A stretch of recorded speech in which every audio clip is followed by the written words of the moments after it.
வணக்கம், காஞ்சிகேதன் பேசுகிறேன். எப்படி இருங்க? Happy Monday. இன்றைக்கி என்ன நாள் தெரியுங்களா? ரிபப்ளிக் டே, குடியரசு நாள். இது நம்ம இந்தியாவுடைய 77வது குடியரசு நாள்.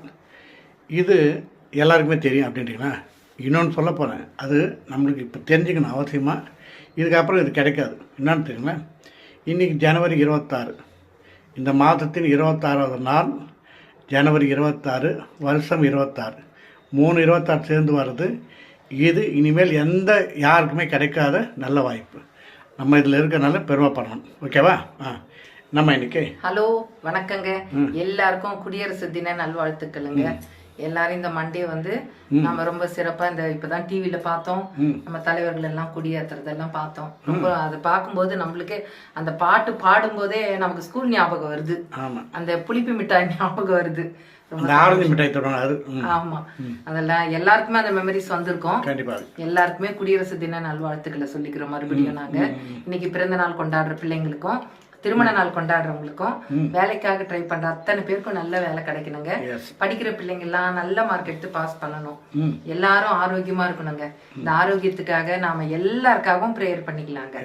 இன்னைக்கு எங்க வீட்டுல பாருங்க, சொல்லுங்க. திருமணம் நடக்காத எல்லா ஜோடிக்கும் நல்லபடியா நல்ல வரன் அமைட்டும். ஸ்வீட் சொல்லுமா. இன்னைக்கு கோதுமை உப்புமாங்க. இந்த கோதுமை உப்புமா இதுவே மிக்ஸ் வைக்கிறாங்க. அதை வாங்கி செய்து ரொம்ப ரொம்ப சாஃப்டா இருக்குதுங்க. மெத்துன்னு இருக்குங்க கோதுமை.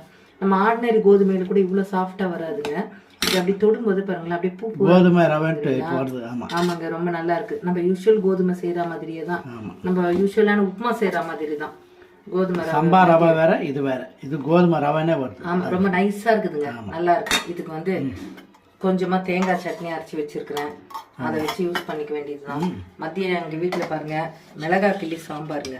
பாருங்க, மிளகாய் கிள்ளி சாம்பார் வச்சுட்டு அதுக்கு சைட் டிஷ் இருங்க. இதுதான் சைட் டிஷ். ஐயா, கம்பெனி சைட் டிஷ். ஆமா, முறுக்கு வச்சுட்டு அரைச்சி விட்ட தக்காளி ரசங்க. தக்காளியை மிக்சியில போட்டு கொஞ்சம் நைஸ் பண்ணிட்டு இதுல ரசத்துல விட்டு அரைச்சி செய்து பாருங்க. ரொம்ப ரொம்ப ரொம்ப டேஸ்டா இருக்குதுங்க. அரைச்சி விட்ட தக்காளி ரசம். இதுதான் விஷயம். நீங்கள் ஜாலியாக ஸ்வீட்டாக செய்யுங்க. அப்புறம் ஒரு விஞ்ஞான கூடம் ஒன்று செட் ஆகுது. அதில் ஒரு ஆராய்ச்சி பண்ணுறாங்க. ஒரு திரவமான பொருளை சூடு பண்ணால் அது திடப்பொருளாக மாறுமா அப்படின்னு கேள்வி. அதுக்கு எல்லாமே முயற்சி பண்ணுறாங்க. என்ன அப்படி ஒன்றும் ஆகாது, இப்படி ஆகாதுன்றாங்க. அதாவது தண்ணியாக இருக்கிற பொருளை சூடு பண்ணால் கட்டி ஆகுமான்னு. உடனே நம்ம இந்தியன் நினைப்போம், ஏன் ஆகாது, எங்கள் ஊர் தோசை ஆகும் ஏன்றான். உண்மை தானே?